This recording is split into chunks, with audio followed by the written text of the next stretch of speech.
하나님의 말씀 보겠습니다. 여호수아서 24장 14절에서 18절 말씀입니다. 그러므로 이제는 여호와를 경외하며 온전함과 진실함으로 그를 섬기라. 너희의 조상들이 강 저쪽과 애굽에서 섬기던 신들을 치워버리고 여호와만 섬기라.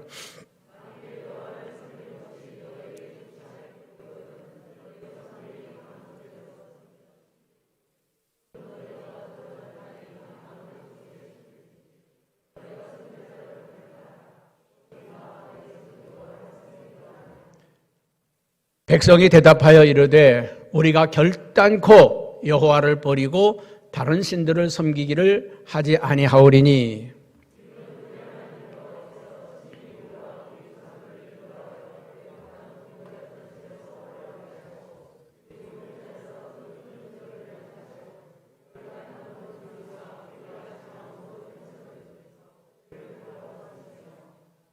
같이 보겠습니다.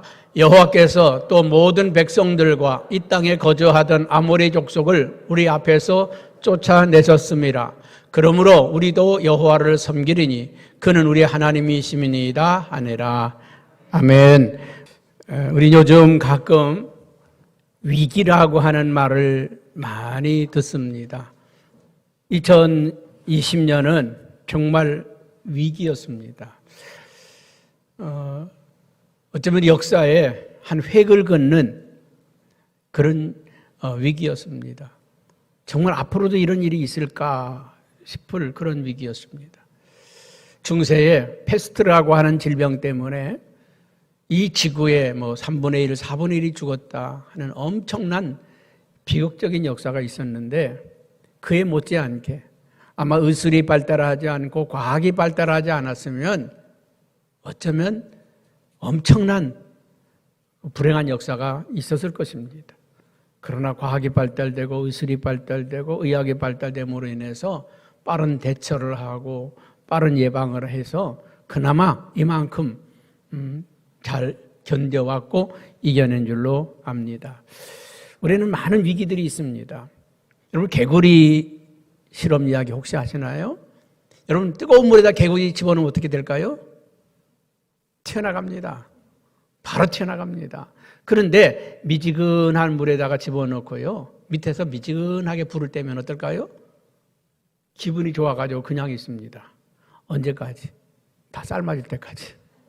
그래서 이 개구리는 자기가 뜨거운 줄도 모르고 그냥 밑에서 불을 살살 떼면 완전히 그냥 삶아질 때까지 그냥 있습니다. 모르는 거죠. 자기 지금 뜨거운지 뭐한지.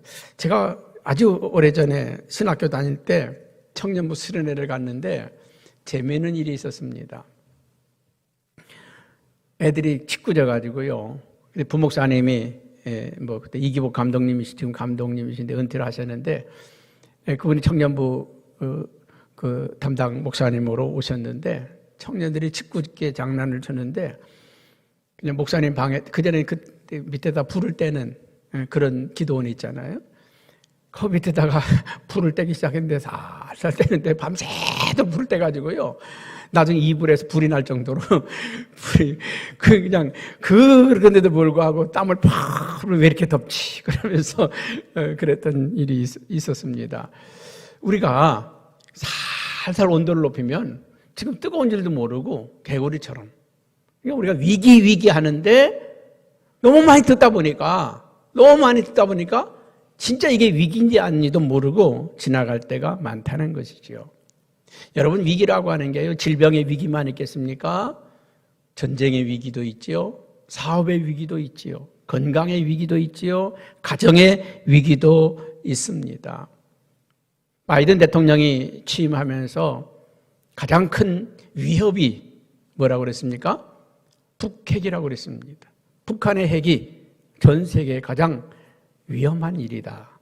그래서 이 북핵 문제를 새롭게 다루겠다. 근데 우리나라 정부에서는 뭐라고 합니까? 한미 군사훈련을 하는 것을 북한한테 의논하고 하겠다. 여러분 한미 군사훈련의 목적이 뭡니까? 북한의 침공을 미리 예방하고 침공해 왔을 때 어떻게 대처할 건지에 대한 훈련을 하는 거 아닙니까? 근데 우리는 지금 저 북한이 얼마나 위험한지에 대해서 생각을 못 한다는 거죠. 여러분, 우리나라가 재래식 무기가 아무리 북한보다 훌륭하고 좋은 무기를 가졌다고 할지라도 핵무기 한 방이면 끝나는 거 아닙니까? 서울에 핵폭탄 하나 떨어지면 끝나는 겁니다.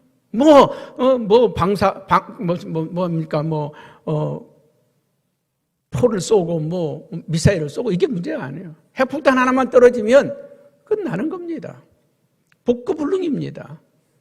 그만큼 우리나라 문제가 뿐만 아니라 전 세계의 문제가 되는 것이죠. 이런 위기들이 우리 앞에 있는데 또 코로나19 때문에 우리는 많이 위축되고 힘들어하고 어려웠습니다. 그러나 이 코로나 위기보다 더 큰 위기는 경제 위기라는 거 아닙니까? 여러분, 지금 우리가 이 코로나 위기를 지나가는 거, 편하게 지나가는 것, 큰 어려움 없이 지나가는 이유가 뭡니까? 엄청난 돈을 우리가 발행하고 꼬우고 그래가지고 계속 풀고 있지 않습니까? 돈이 계속 풀리니까 그냥 어려운 것 같지 않고 지나가는 거예요. 여러분, 돈을 꼬다가 살림살이 한다고 하면 뭐 어렵겠습니까? 팡팡 써도 되죠. 빚이 늘어나는 거죠. 그런데 어느 순간에 그 빚을 회수할 때, 그 빚을 갚아야 되는 때가 되면 그동안에 썼던 것보다 몇십 배, 몇백 배의 고통을 겪어야 되는 것이죠. 오늘 여호수아는요, 지금 모든 가나안 전쟁이 끝났습니다. 평화가 도래했습니다. 이제는 아주 그냥 이제 편안하게 살 때가 되었습니다. 그런데 위기라고 말하는 거죠.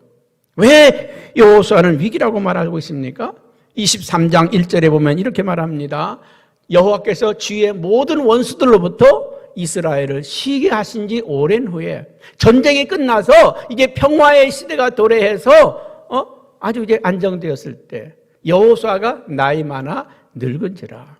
여호수아가 이제는 기력이 떨어졌다는 거죠. 그런데 여호수아는 지금 그 시대를 위기의 시대로 보고 있다는 것입니다. 전쟁은 끝났지만 이제 새로운 전쟁, 영적 전쟁을 바라보고 있다는 것이죠. 여러분, 영적 전쟁이 뭡니까? 그동안에 애굽에서 섬겼던 애굽의 신들을 숨겨 들어온 사람들이 있습니다. 그런데 하나님을 섬기고 하나님을 예배해야 될 이스라엘 백성들이 숨겨온 애굽 신을 섬기고 있다는 거죠. 그리고 가나안 땅에 있던 우상들을 다시 섬기기 시작하는 거죠. 가나안의 문화, 가나안의 풍습들을 좋아하게 된다는 것이죠. 그들의 기쁨, 그들의 행복을 자기들 것으로 받아들이고 있다는 것입니다. 여러분, 배는요, 바다에 물이 없으면 배는 갈 수가 없습니다. 움직일 수가 없습니다. 바다에 물이 있어야 배가 운행할 수 있습니다. 그런데 그 물이 배에 구멍을 뚫고 들어오면 어떻게 됩니까? 물이 있어야 배는 가는데 그 배 속에 물이 들어오면 배는 파손되는 겁니다. 무너지는 거예요. 여러분, 우리는 세상 없이는 살아갈 수가 없어요. 이 세상에서 우리는 살아갑니다. 이 세상이라고 하는 것은 우리에게 꼭 필요한 것입니다. 그런데 세상의 문화, 세상의 종교, 세상의 신앙, 세상의 풍습들이 우리 안에 들어오면 배가 파손하듯이 우리의 신앙과 우리의 믿음이 파손하게 된다는 것입니다. 사랑하는 성도 여러분, 오늘 여호수아가 염려하고 걱정하는 건 그거였습니다.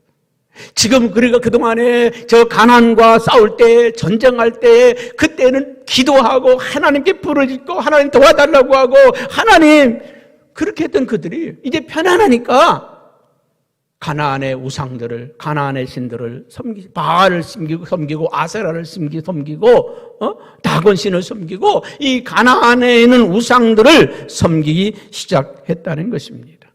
여러분, 우리가 어떤 신앙을 선택하고 어떤 종교를 선택하느냐고 하는 것은 굉장히 중요합니다. 어쩌면 그 인생의 미래를 완전히 바꿔버립니다.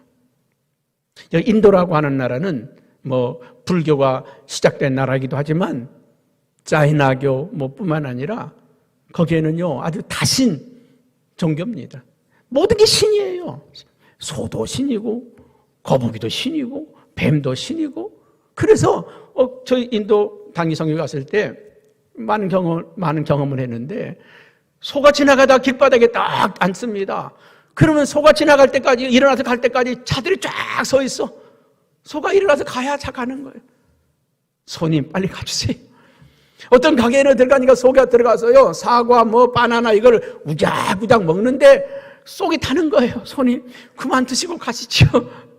그거 먹을 때까지 주인은요 쏙 끓으면서요, 그냥 보니까 슬쩍 소 뒤로 가서 발로 사람들 안 볼 때 툭툭 걷어차더라고. 빨리 가라고. 여러분, 잘못된 신앙, 잘못된 종교를 가진 나라는 부패하고 타락하고. 저 이슬람 민족들은 어떻습니까? 이슬람을 섬기는 무슬림들은 어떻습니까? 이란에서 얼마 전에 폭탄 테러가 일어났죠. 폭탄을 자기 몸에 장착하고 들어가서 사람들이 많이 모인 그 길거리에 가서 터뜨려버린 거예요. 자기 몸을 아주 그냥 박살내가지고 그 많은 사람들을 죽이고 학살하는 거죠. 때로는 극장에 들어가서 뭐 어디 뭐 공연장에 들어가서 막 폭발하고 막 폭탄. 왜 그렇습니까? 그렇게 해서 이 순교자가 되면 그걸 순교자라고 그래요. 자기들의 미래의 세계에 가면 부인을 100명 거느리고 살고 또 어떻게 산다는 거죠. 그래서 그들은 용감하게 가서 막 폭탄 테러하고, 그리고요 자기들 종교를 믿지 않으면 아주 가차없이 그들은 칼로 정복하잖아요. 죽이고 폭발하고. 심지어 우리나라를 무너뜨리기 위해서요 이슬람에서 수많은 그 사람들 보냅니다. 한국 여자하고 결혼을 하면 어떻게 해요? 3억씩 준다잖아요. 3억씩. 그리고 이제 여인을 데려가면 자기네 나라로 데려가서 팔아먹는 거죠. 거기는 일부 다처제 아닙니까? 부인이 뭐 우리나라 좀 하나만 있는 게 아니라 여기 와서 같이 데리고 살면 돈 받고 데리고 살다가 데리고 가면 팔아치우는 거죠. 하나의 물건처럼 취급하는 거죠. 잘못된 종교, 잘못된 신앙이 얼마나 그 나라와 그 민족을 잘못 가게 만들고 그 개인이나 삶을 파괴하는지 이런 말할 수가 없습니다. 우리 기독교 안에도 이단들이 있잖아요. 신천지와 같은 이단들. 우리 자녀들을 데리고 가서요, 뭐 모르는 아이들 갖다가 세뇌시켜가지고 말이죠, 자기들 도구로 써먹잖아요. 그래서 맨날 신천지 앞에 가 우리 딸을 돌려보내다오, 우리 아들 돌려보내다오 그러고 있잖아요. 여러분, 우리의 잘못된 신앙, 잘못된 종교를 갖게 되면 얼마나 우리를 파괴하고 가정을 무너뜨리고 사회를 무너뜨려버리고 마는지 모릅니다. 여러분, 여호수아는 지금 그걸 걱정하는 거예요. 그동안에 힘들고 어려울 때는 하나님을 찾고 하나님 도와달라고 했는데 이제 편안해지니까 저희들이 슬금슬금 가나안의 우상들, 가나안의 신들을 섬기기 시작하고 그들 가운데서 하나님을 잊어버리는 민족이 되어가는 걸 보면서 위기다, 위기다. 그래서 여호수아는 뭐라고 얘기합니까? 24장 14절에 보니까 이렇게 말합니다. 그러므로 이제는 여호와를 경외하며 온전함과 진실함으로 그를 섬기라. 너희의 조상들의 강 저쪽과 애굽에서 섬기던 신들을 치워버리고 여호와만 섬기라. 저 애굽에서 섬기던 신들을 치워버리고 가나안의 신들을 다 치워버리고 하나님만 섬겨라. 그래야 우리가 복을 받는다. 그래야 이 민족이 산다. 그렇게 얘기하잖아요. 그러면서 15절에 뭐라고 말합니까? 나와 내 집은 오직 여호와만 섬길 것이다. 나와 내 집은 오직 여호와만을 섬기겠다. 여러분, 애끓는 고백을 하잖아요. 저는 지금 우리는요 점점 어려운 시대, 정말 믿음을 지키고 신앙을 지키면서 거룩하게 살기를, 지난번 부산 세계력교회가 폐쇄됐잖아요. 참나 그 교회들 대단하다고 생각을 해요. 목사님도 대단하지만 교인들도 대단해요. 우리 교회 폐쇄시키라는 거예요.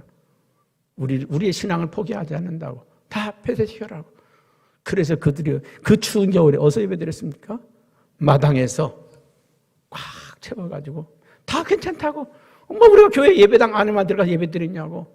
당신들은 우리 교회를 폐쇄할지 모르지만 우리의 믿음은 폐쇄할 수 없다고. 우리는 법적으로 싸워서, 이 정부와 싸워서 이기겠다고. 그래서 기각됐잖아요. 예배 드리지 말라는 거죠. 폐쇄. 그런데 이 교회가 승리했습니다. 이틀도 못 가가지고, 이틀도 못 가서 문을 열어줬어요. 교회 들어가서 예배 드리라고. 이 교회 참 이 시대에 보기 힘든 귀한 교회 아닙니까? 장로님들이 동의해주고, 목사님 괜찮습니다. 우리 교회 폐쇄돼도 괜찮습니다. 우리 교회 예배 드릴 수 없도록 폐쇄시켜도 괜찮습니다. 우리 믿음을 지키겠습니다. 여러분, 이 마지막 때 그 믿음과 신앙을 지키겠다고 하는 이런 성도들이 필요하다는 것입니다. 다 떠나도 나와 내 집은 여호와를 섬기겠다. 지난 목요일 미국에서는 대통령 취임식이 있었습니다. 바이든 대통령이 취임식을 했습니다. 5년 동안 잘 갈지는 모르겠습니다. 저는 걱정이 돼가지고 그 미국 유튜버들의 방송하는 거를 아주 귀담아 봤습니다. 어떻게 변할까? 저는 두 가지 걱정이었어요. 3만 명이 넘는 군대가 지금 워싱턴으로 진입을 했는데 비상사태가 선포됐는데 무슨 일이 없이 지나갈까? 취임식은 잘할까? 트럼프가 이상한 행동을 하지 않을까? 그런 걱정도 있고요. 왜? 미국이 난리가 나면 세계가 난리 아닙니까? 잘 지나가야 되는데. 또 한 가지는 저 바이든이 대통령이 되면 안 되는데 미국의 신앙이 회복돼야 되는데 여러분 이 트럼프는 좀 약간 이상한 성격의 소유자 같은데도 미국 국민들이 그를 열광한 이유가 뭡니까? 미국이라고 하는 나라는 믿음 위에 세워진 나라다. 하나님이 세운 나라다. 그거 하나에 열광한 거 아닙니까? 이제는 우리 홀리데이가 아니고 메리 크리스마스다. 메리 크리스마스다. 예수님이 오신 거 우리가 축하하고 찬양하는 게 성탄절이지 쉬는 날이 아니다. 노는 날이 아니다. 메리 크리스마스다. 우리는 찬송하고 기도하고 그래야 되는 나라다. 그래서 미국의 신앙을 회복시키는 일을 했잖아요. 동맹이라든지 또 세계 여러 나라의 관계 무너뜨린 것에 대해서는 대단히 잘못한 정치를 했지요. 잘못한 것도 있고 잘한 것도 있지만 미국의 신앙을 찾으려고 믿음을 찾으려고 한 건 잘했다고 생각을 합니다.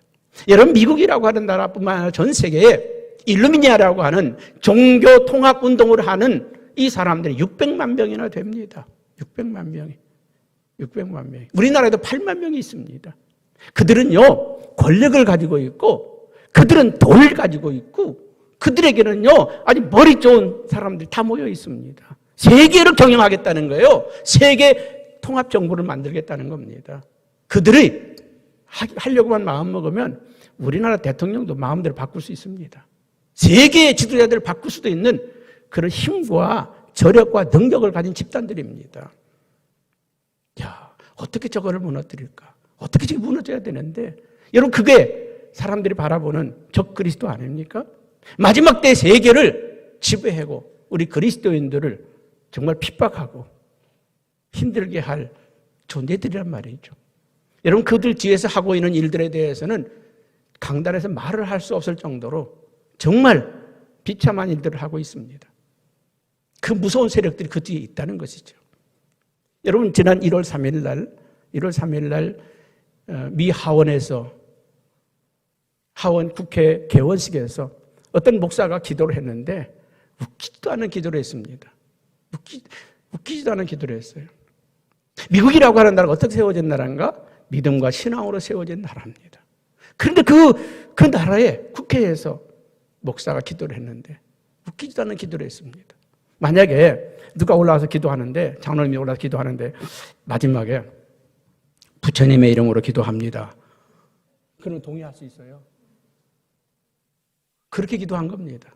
제가 그래서 이 미국이라고 하는 나라가 어떻게 세워졌고 지금 어떻게 가고 있는지에 대해서 아주 절실히 아주 말하고 있는 영상이 하나 있어요. 그날 기도한 내용을 가지고 잠깐 만든 건데 눈밭에 기도라고 하는 그런 내용입니다. 잠깐 보고 말씀을 나누도록 하겠습니다.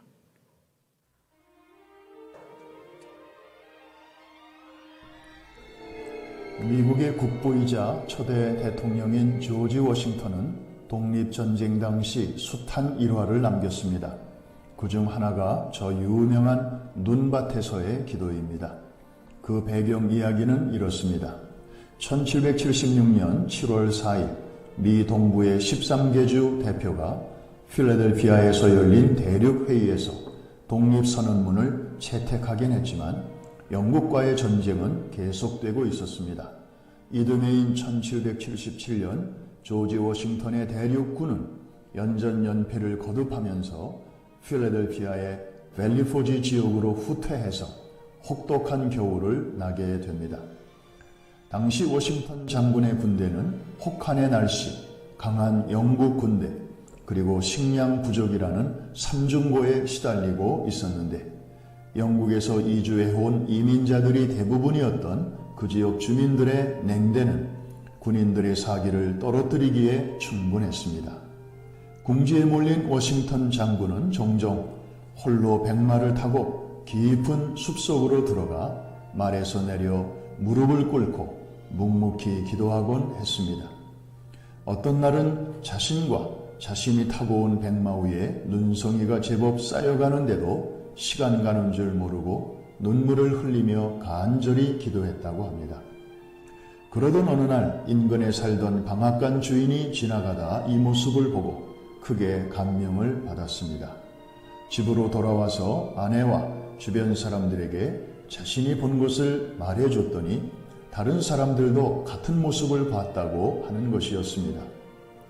그러자 이 마을 주민들은 집안에 있는 보리를 갈아서 인근에 주둔하고 있는 워싱턴 장군의 군인들에게 보내주기 시작했습니다.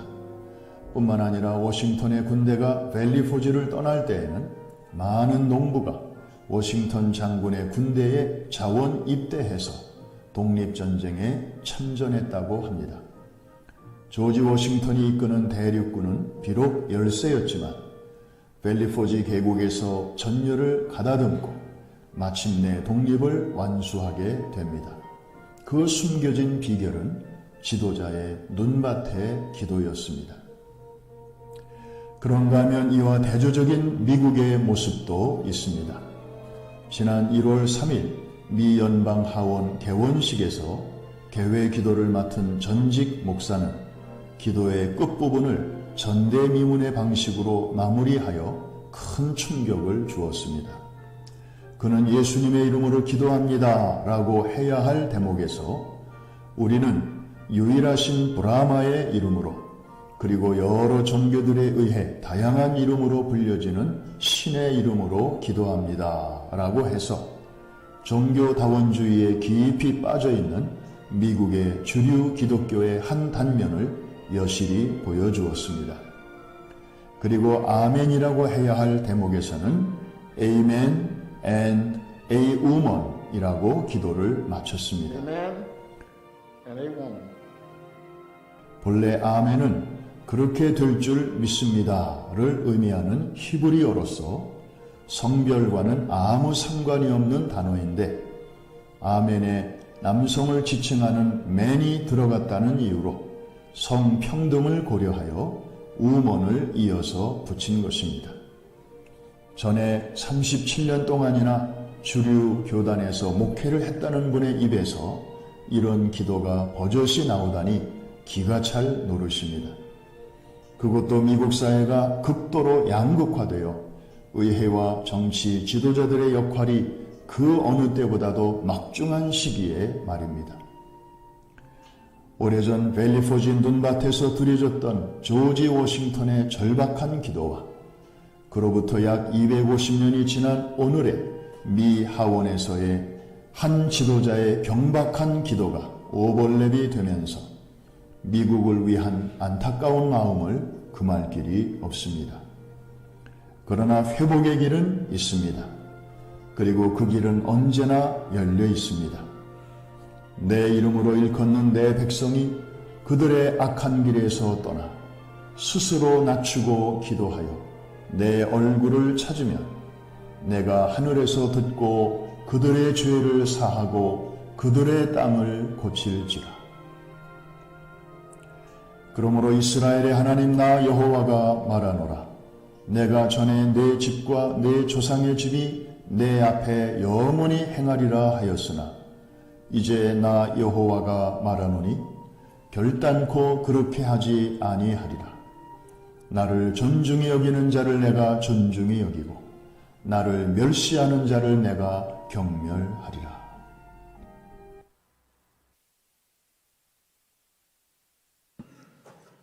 신앙은 선택으로부터 시작이 됩니다. 어떤 믿음과 어떤 종교를 선택하느냐, 이것은 우리 인생을 갈라놓는 것입니다. 오늘 여호수아는 그 백성들에게 분명히 말합니다. 너희가 애굽의 신들을 택하든지 가나안의 신들을 택하든지 유일하신 하나님을 선택하든지 선택하라. 나는 나와 내 집은 여호와를 선택할 것이다. 여러분, 우리가 신앙생활을요, 교회 나오는 것으로 그것만으로 신앙생활이라고 생각하면 잘못입니다. 정말 여호와 하나님, 우리가 믿는 그 하나님이 유일하신 하나님인지, 나의 구세주인지, 나의 주님인지를 확실히 우리가 선택해야 된다는 것입니다. 예수 그리스도가 유일하신 구세주임을, 여호와 하나님이 유일하신 나의 구원자이심을 선택하는 것, 그것이 신앙의 출발인 것입니다. 여러분, 그냥 뭐 교회 오니까 좋으니까, 교회 오니까 좋은 사람들 만나니까, 교회 좀 더 좀 착하게 살아보려고 이런 선에서 우리가 신앙생활을 했다고 하면 우리는 대단히 착각하고 있다는 것입니다. 여러분, 신앙의 믿음의 선택은 죽고 사는 문제입니다. 어쩌면 죽고 사는 문제보다 더 중요한 문제일 수도 있습니다. 어떤 종교를 선택하느냐에 따라서, 어떤 신앙을 선택하느냐에 따라서 그 민족의 미래가 달려있고, 그 사람의 가문의 미래가 달려있고, 그 사람의 인생의 미래가 달려있기 때문에 그렇습니다. 여러분, 하나님이 가장 싫어하는 게 무엇입니까? 우상 숭배하는 겁니다. 여러분, 우리가 10계명 중에 제1계명이 뭡니까? 출애굽기 20장 3절에 보면 나 외에 다른 신을 내게 두지 말라. 여호와 하나님 외에는 다른 신이 없다는 것입니다. 여러분, 지금 미국이나 여러 나라에서 문제가 뭡니까? 종교 통합입니다. 모든 종교에 다 구원이 있다는 것이죠. 다 인정하자는 거 아닙니까? 그래서 그냥 하나하나로 믿자는 거죠. 부처님도 예수님도 석가도 마호메트도 다 하나로, 우리 하나로, 다 하나로 통합해서 믿자는 거 아닙니까? 이거 종교 통합 운동 아닙니까? 여러분, 기독교가 다른 종교들을 비난받는 이유가 뭡니까? 오직 구원은 예수 그리스도, 그분에게만 있다고 믿는 거 아닙니까? 유일하신 우리의 구원자는 예수 그리스도, 그분밖에 없다는 거 아닙니까? 여러분, 이거 양보할 수 있는 겁니까? 양보할 수가 없는 거예요. 이 생명이기 때문에, 길이기 때문에. 그래서 오늘 여러분, 다 양보해도 하나님이 양보할 수 없는 거, 다른 신들을 섬기지 말라, 다른 신들을 섬기지 말라, 그들은 신이 아니다. 그래서 뭡니까? 10계명 두 번째도 뭐라고 합니까? 출애굽기 20장 4절 6절에 보면 우상을 만들지 말라, 그 우상들에게 절하지 말라, 그 우상들을 섬기지도 말라. 다른 신을 섬기는 거, 우상을 섬기는 거는 하나님이 진노하시는 일이다. 하나님이 심판하신다는 말 아닙니까? 여러분, 이스라엘 백성들이 가나안 땅에 가서 이제 정착하게 되니까 그 하나님을 잊어버리는 거예요. 어떤 위기 앞에서, 절망적인 상황 앞에서는 하나님 살려주세요, 도와주세요, 그렇게 간절하던 그들이 이제 편안해지니까 뭔가 좀 모양도 갖추고 싶고 구식도 갖추고 싶고 그냥 자기 나름대로 제 각기 제 길로 가는 거 아닙니까? 그게 가나안의 신을 섬기는 거 아닙니까? 여호수아는 그거를 위기로 본 겁니다. 신앙의 위기로 본 겁니다. 여러분, 지금 코로나19는요 축복입니다. 우리의 신앙을 다시 가다듬게 만들고, 기도하게 만들고, 말씀을 붙들게 만들고, 여기에 어떤 목숨을 걸게 만드는 그런 힘과 에너지가 있었습니다. 그런데 이 코로나19는 사라집니다. 우리에게서 멀어져 갑니다. 이 문제가 해결되어 갑니다. 우리가 좋아질 때가 옵니다. 여러분, 좋아지면 얼마나 좋겠습니까? 그런데 좋아지면 신앙도 좋아질까요? 영상 예배로 드리고 있는 분들 이제 빠른 시간 안에 복귀하시기를 축복합니다. 저도요, 한 몇 주 동안 수요 예배, 금요 기도에 집에서 샤우팅을 해보니까 너무 좋더라고요. 너무 좋아요. 너무 편하고 너무 좋습니다. 그거 한다고 내 믿음이 떨어진 건 아니에요. 여러분들의 믿음도 떨어진 건 아니에요. 그런데 왜 하나님은 이 당신의 성전을 우리를 부르고 당신 앞에 우리를 부를까요? 이스라엘 백성들 회막으로 부르시면서 내가 거기서 너희를 만나 줄 거다. 내가 거기서 너에게 말할 것이다. 내가 너희를 그곳에서 인도할 거다. 누가 참 지도자인지, 모세가 지도자인지, 고라가 지도자인지 거기서 내가 판단하겠다. 거기서 내가 갈라놓겠다. 누구와 하나님이 함께 하는지를 내가 갈라놓겠다. 말하겠다는 거 아닙니까? 그게 회막 아닙니까? 여러분, 우리 그리스도인들은요, 하나님 앞에 머무는 것, 하나님에 나가는 게 얼마나 소중한지를 깨달으시기 바랍니다. 내 편하려고 믿는 거 아니에요. 나 좋으려고 믿는 게 아니에요. 나 좋으려고 믿는 거는 그냥 집에서 편하게 지내는 게 좋은 거죠. 하나님이 우리를 부르시는 것은 생명을 주시고, 우리에게 말씀을 주시고, 우리와 함께 하시기 위해서. 여러분, 제자들을 부르신 목적이 뭡니까? 예수님이 그들과 함께 하시기 위해서. 나와 함께 하기 위해서. 여러분, 우리가 하나님의 일은 뭡니까? 하나님의 일이 뭡니까? 주님과 함께 하는 거예요. 그게 하나님의 일입니다. 다른 게 아니에요. 주님과 함께 하는 거. 교회 안에도 열심히 하는 사람은요, 자기가 하고 싶은 대로 해요. 자기가 원하는 대로 해요. 기분 좋으면 열심히 합니다. 기분 나쁘면 그냥 내려놔요. 그게 열심입니다. 여러분, 하나님은 우리에게 열심히 하라는 게 아니라 충성하라는 거죠. 그분이 말씀하시는 대로, 그분이 명령하는 대로 하는 것 아닙니까? 여러분, 리차드 포스트는 그런 얘기를 했습니다. 마지막 때 우상이 뭐냐? 돈, 권력, 성이다 그랬습니다. 이것이 마지막 때의 우상이라는 거예요. 사람들이 다 여기 빠진다는 거죠. 돈, 권력, 성, 여기에 다 빠진다는 거 아닙니까? 여러분, 오늘 우리는 거룩한 하나님을 붙들고 승리하시기를 주님의 이름으로 축복합니다. 아모스 선지자를 외칩니다. 하나님을 아는 지식이 없어서 이 백성이 망한다고요. 그래서 하나님을 알자, 힘써 알자고 아모스 선지자는 외치지 않습니까? 그분이 어떤 분인지를 아는 것, 그분을 만나는 것, 그것이 우리 인생을 살리는 길입니다. 하나님을 만난 모든 인생은 살았습니다. 하나님을 만나면 살게 됩니다. 회복의 역사가 시작이 되는 것입니다. 그래서 오늘 이제 여호수아는 그들에게 명령합니다. 너희들이 선택하는데 이 선택을 하려면 행동이 따라야 된다는 거 아닙니까? 행동이 없는 선택은 선택이 아닙니다. 좋습니다. 그리고 그냥 그걸로 끝난다고 하면 그것은 진정한 의미의 선택이 아니라는 것입니다. 여러분, 오늘 선택은 포기를 동반합니다. 예수 그리스도를 선택하는 것, 믿음을 선택하는 것, 하나님을 선택하는 것은 수많은 것들로부터 포기입니다. 세상에는 향락, 쾌락, 기쁨, 세상에 많은 신들, 세상에 많은 명예, 모든 것들을 포기하는 데서 시작이 되는 거죠. 하나님은 아브라함을 부르실 때 갈대아우르를 떠나라. 얼마나 힘들었겠습니까? 고향을 떠나야죠. 친척 떠나야죠. 사업도 떠나야죠. 직업 떠나야죠. 친구 떠나야죠. 사랑하는 사람, 좋아하는 사람 다 놓고 떠나야 되잖아요. 내가 너에게 지시할 땅으로 가라. 모세는요, 히브리서 11장 24절에 그런 말씀을 합니다. 믿음으로 모세는 장성하여 바로의 공주의 아들이라 칭함을 받기를 거절하였다. 하나님의 백성으로 살기 위해서, 믿음의 삶을 살기 위해서 그 애굽의 부귀와 영화를 포기했고, 왕자의 자리를 포기했고, 그 애굽의 권세를 포기했고, 애굽에 있는 모든 것들을 포기하면서부터 시작이 되었다는 것입니다. 믿음은요, 포기에서 시작이 됩니다. 여러분, 붙들고 놓을 수 없는 거 있잖아요. 그거 내려놓는 순간 믿음의 역사가 시작되는 겁니다.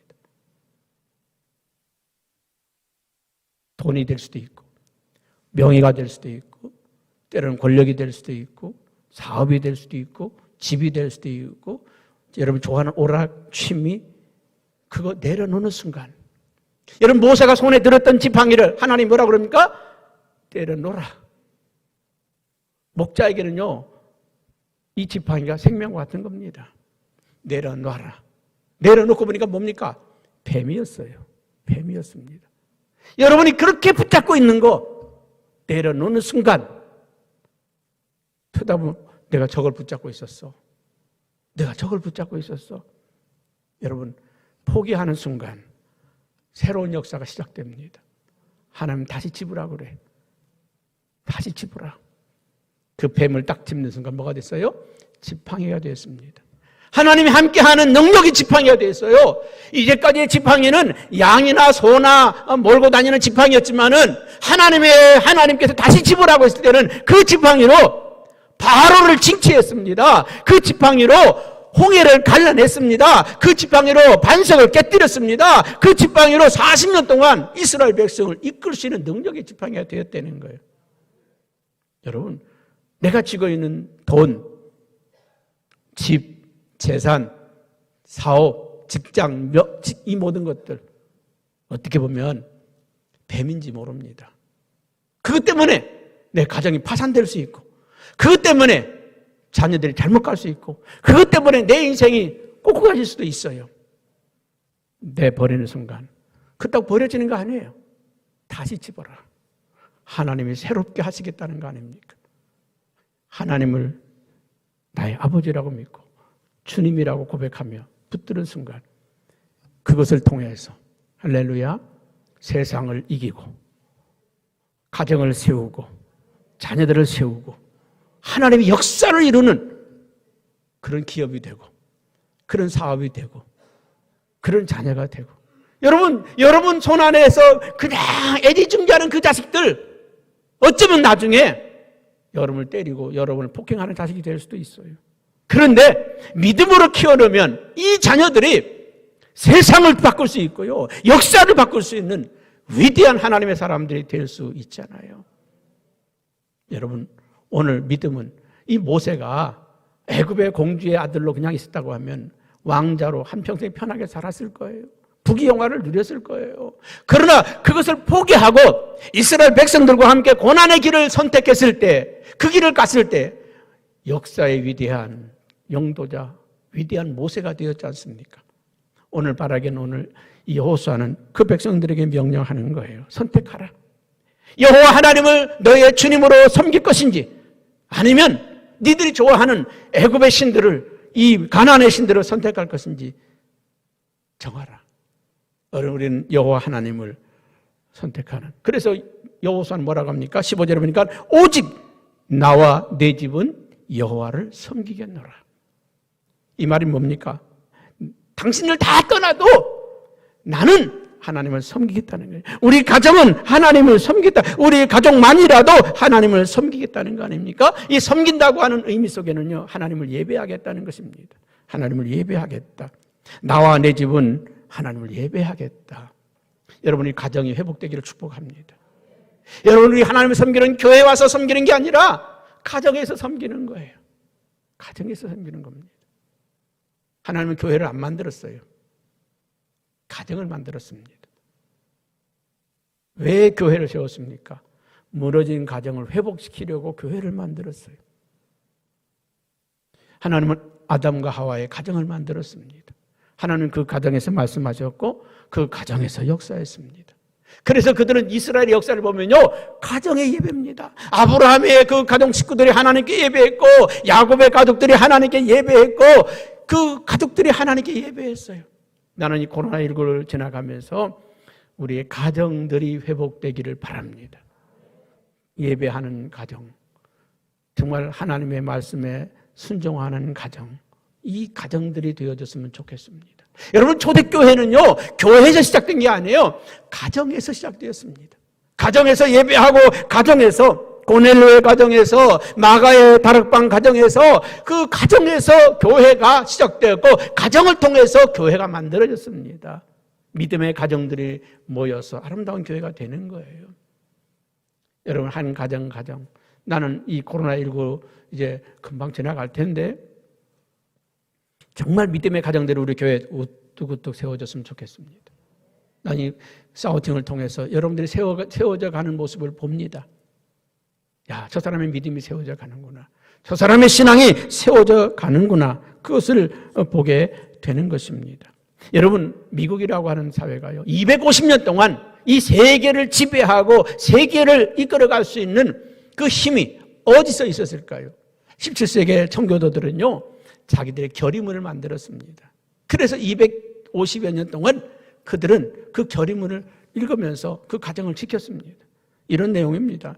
우리 가정은 날마다 쇄신하겠다. 우리 가정을 새롭게 하겠다는 것입니다. 우리 가정은 오직 하나님만 예배하겠다. 우리 가정은 오직 하나님만 예배하겠다. 우리 가정은 가족의 의무를 다하는 가족이 될 것이다. 우리의 가족 자녀들에게는 하나님의 말씀과 하나님의 말씀을 교육하고 그들을 훈계하고 경책하여 이 아이 자녀들로 하여금 하나님의 사람으로 살게 하겠다. 우리의 가족들은 여호와를 경외하는 도를 최고의 근본으로 삼겠다. 이게 그들이 하나의 결의문입니다.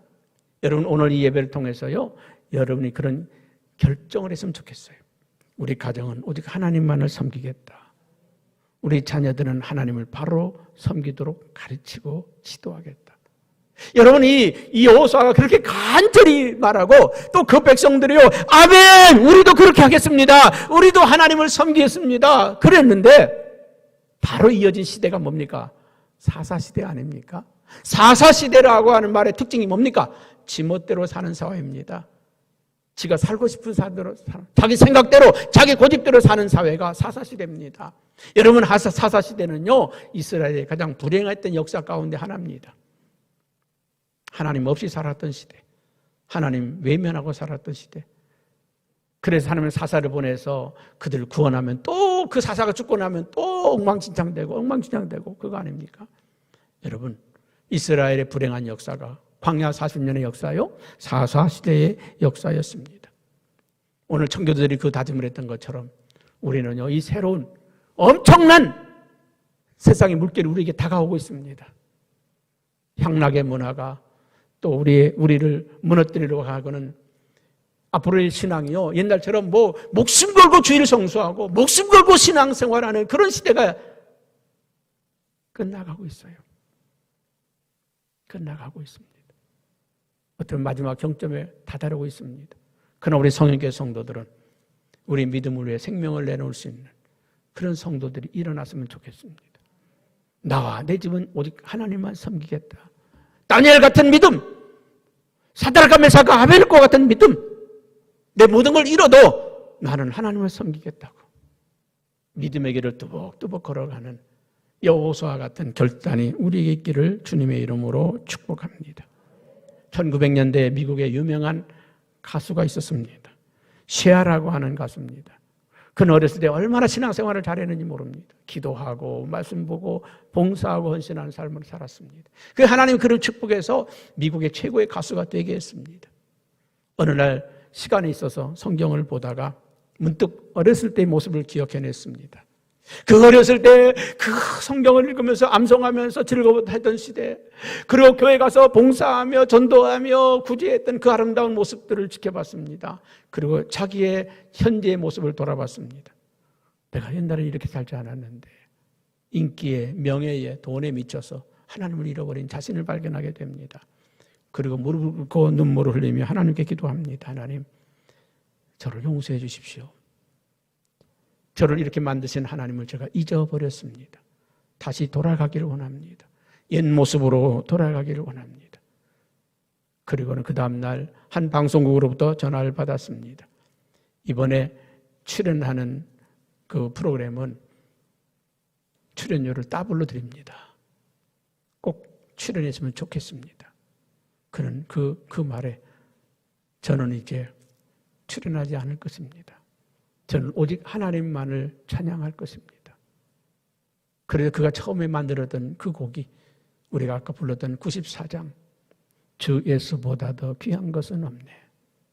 그의 일생을 하나님께 헌신하며 달려간 위대한 복음성가 가수가 되었습니다. 오늘 하나님께서는 우리에게 말씀하십니다. 세상으로 갈 것인지 믿음의 길을 갈 것인지, 세상의 신들을 택할 건지 하나님을 택할 것인지 너는 선택하고 그 길을 가라고 말씀합니다. 여러분, 우리의 위기는 이 코로나19도 아니고 경제 위기도 아니고 전쟁의 위기도 아니고 신앙의 위기가 우리 앞에 오고 있다는 것입니다. 신앙의 위기가 오고 있다는 것입니다. 여러분, 이 신앙의 위기 앞에서 여호수아 같은 결단을 갖고 살아가기를 축복합니다. 나와 내 집은 하나님만을 섬길 것이다. 내 자녀들에게 이 도를 분명하게 가르칠 것이다. 여러분, 그럴 때 우리의 가정이 믿음의 가정으로 다시 세워지고 또 하나님이 축복하시는 역사가 있을 거라고 믿습니다.